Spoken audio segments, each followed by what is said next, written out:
That about the assault weapons ban? Sure.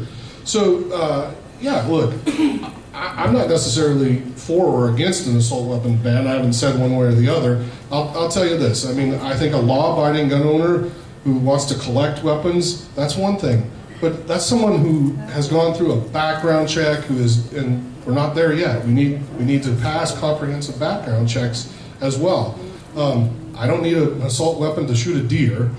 So I get the point, but if you want to collect one and put one up on your wall, I think there's some individual freedoms there too. Okay, thank you. And I do remind any candidate if they want to pop up afterwards and use their 30 seconds again. I don't know if you heard me tell the previous group, but you get 2 times to pop up and give a 30-second rebuttal. Okay, so feel free to do that if there's something that's said that you want to rebut.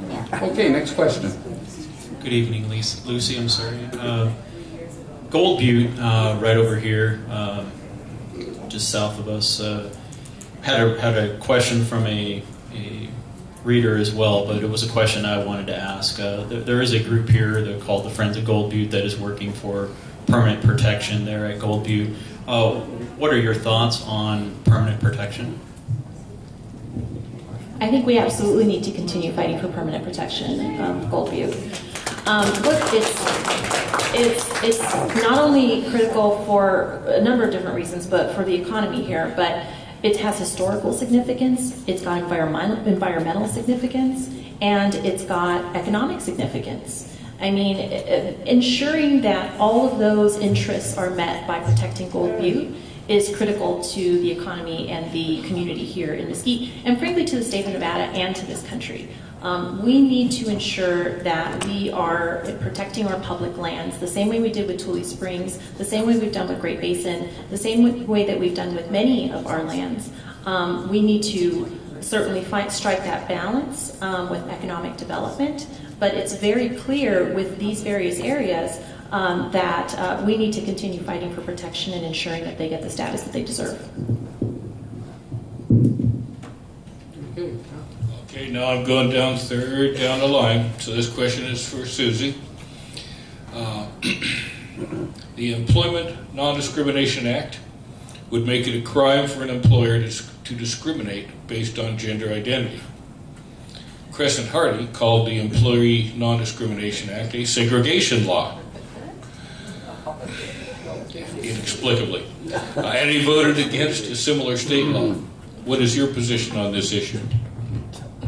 I am completely opposite Crescent Hardy on this issue, and it explains why the Human Rights Campaign has ranked him as one of the faces of inequality in Congress today. I think that people should have the right and the freedom to love who they want, to be who they are, and to have the chance to marry, raise children, get a good job, and continue at that job. So I'm in completely opposition to Crescent Hardy. He's wrong on this issue. And as you know, in reference to an earlier question on why Crescent Hardy's so wrong for this seat, the LCB just gave him a 0%. That's the Conservation Alliance, gave him a 0% score on any conservation and environmental view. And with respect to Gold Butte and Bunkerville, I mean, he's wrong on that issue as well. And that's the answer.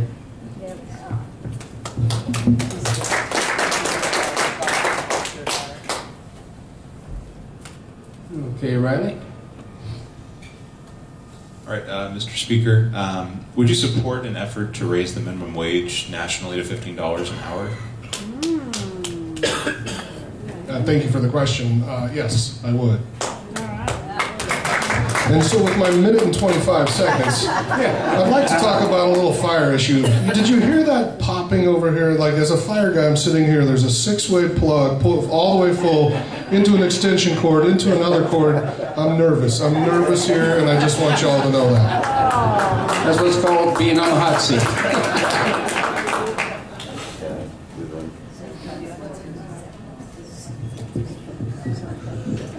If you are elected to this seat and the president, whoever he may be, decides to put boots on the ground to fight ISIS, is that something that you would support? Well, as I heard from the crowd, he or she, we have two gender choices this time, which is obviously fantastic for the country. In terms of what the president decides, at this point, based on the obviously limited intelligence that I have, that I think most of us are limited in having just from media, et cetera, I would not support putting boots on the ground right now. I think that we need to continue working, not only diplomatic efforts, but we need to start working with our allies in the region and hold them more accountable for the various things that are transpiring in their countries, whether it's the funneling of money to these terrorist organizations, whether it's the instability that they have in their own government, etc. We need to attack this from all different measures. And frankly, I think that boots on the ground really should be our last resort. This country has been at war for many years now, and we need to do what's possible in order to avoid this continual cycle of war that we have unfortunately been on for many years.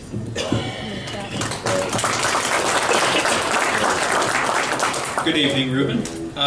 Talk to me a little bit about the welfare and stability of the Democratic Party as a whole. There's a lot of talk about the status of the Republican Party, and a lot of people will describe it as a broken party or a party in chaos, and maybe Donald Trump leading the polls is an indicator of that. Talk to me about how the Democratic Party is on better footing right now than the Republican Party, in your opinion. So, if any of you watch the presidential debates, or the clown show on the Republican side, it is, and if you watch the Democratic side, you see a stark contrast. You see the Democratic Party who, like us up here, are talking about the issues that matter. If you look at the Republican side, you're seeing people who are making an attempt to see who can keep more immigrants out of this country, who can discriminate more against the gays, who can discriminate more against women, who is now, the party that's inciting all this hate. We were just talking about this, some of these pictures with the KKK regalia, people out there at the Donald Trump rallies. You don't see that on the Democratic side. And and if you look at some of the past debates between Republican candidates, presidential candidates, you see a civil discourse, you see a civil discussion. But today what you're seeing is a Republican Party that is discriminated against almost every single constituency out there. And you're seeing a Democratic Party that is fighting for what's going to make our economy stronger, which is raising the minimum wage. They're fighting for equal pay for women, for equality for women. They're talking about making college more affordable instead of keeping our students out of the college. And so I think there's a stark contrast here, and I think that's why this election matters so much. And I think what matters is that every single one of you come out and vote, regardless of who you support in this panel, because the Republican Party cannot win this election. And me personally, that's why I support Hillary Clinton, and I hope that she's our next president. Okay, back to John. Okay, now I'm skipping down to you, John. You're first on the docket. 23 states have legalized the use of marijuana in one form or another. Given that, do you support or oppose the continuation of the federal laws that criminalize it? Thank you for the question. I oppose the laws that criminalize it. I think we should make marijuana a Schedule II drug. That would solve a lot of problems. It would solve the banking problems. As a matter of fact, and I know that there's some consternation in the community, but today when I came out, I toured your facility out here, and I took a tour, and it's a pretty professional organization, pretty professional deal out there. So it's one of the things I've liked to do in my career is actually go see things and see what they're doing. And so, yeah, I would support the decriminalization. I think in this country right now, 700,000 people are arrested every year for small amounts of marijuana. That equals 1 every 45 seconds. We could clear a lot of people out of prison for small-time offenses and worry about the big fish and not the little fish.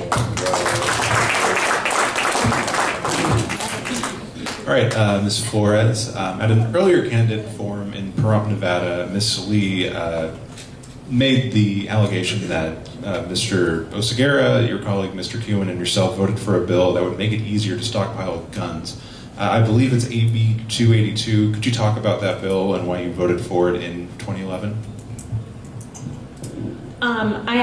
So obviously when you're in the legislature, you deal with hundreds, if not thousands of bills every single session.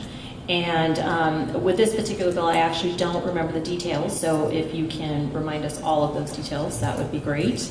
In terms of generally speaking, the process is really important, and this is something that Ms. Lee, obviously has no experience with because she's never served in the legislative body before. Normally, when bills come to you and you don't serve on that committee, you generally trust the judgment of your fellow Democrats. And so if they come out of committee from a democratically held committee and most Democrats were in favor of it, or if it came out unanimous, then you trust the judgment of your colleagues generally and you support that bill. In the legislature, close to 100% of the bills that get to the floor are actually unanimous. There's actually very few bills that are partisan in nature. So that being said, that's how the legislative process works. You very much rely on your colleagues and the judgment that they're exercising.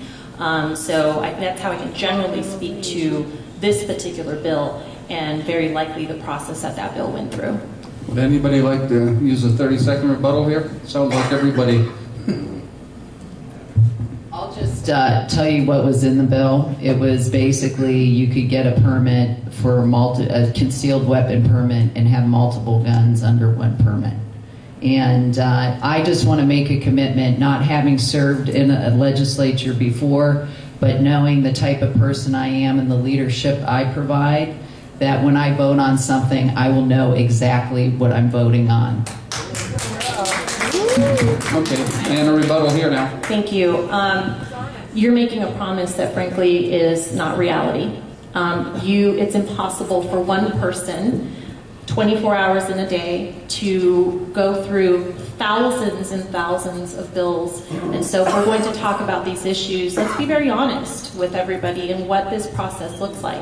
I'm not going to sit here and lie to you and tell you that as a human being, we can go through line by line, item by item, literally thousands and thousands of bills that are before us. And so we have staff, we have colleagues, we have a system that we rely on in order to be as informed as we possibly can for those issues. So let's be very honest about this process and be honest with you all, the voter. Anybody else want to use 30 seconds? Yes. Thank you. Actually, let me inform you a little bit more about that bill. That bill was our first step in background checks. That bill included some language about background checks and when you would have to get one if you purchase a weapon. It also uniformly tried to make it uniform between states on concealed weapon carry. And yeah, the bill did say that if you got a concealed weapon permit, you only had to qualify with one gun. You didn't have to qualify with a pistol that was a revolver or a semi-automatic. It's just common sense legislation.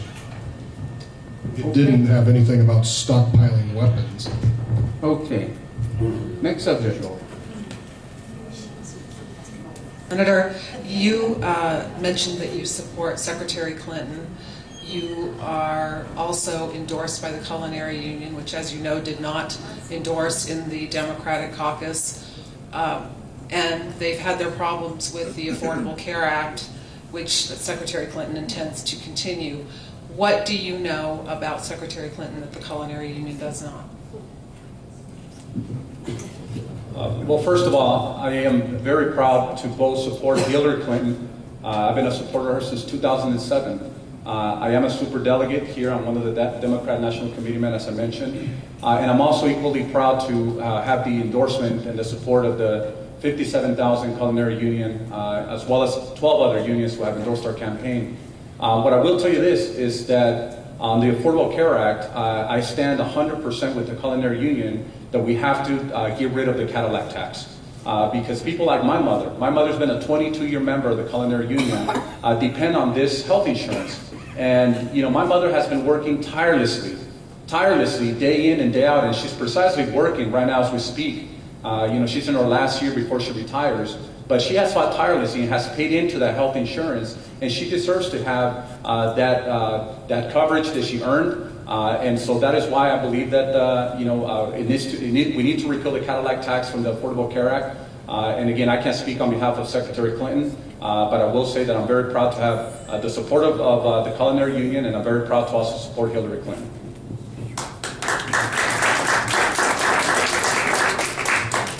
Good evening, Susie.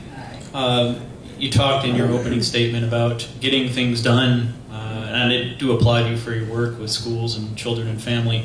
If elected to the Congress, how can you or would you help specifically Mesquite continue to grow a stronger, more sustainable economic profile?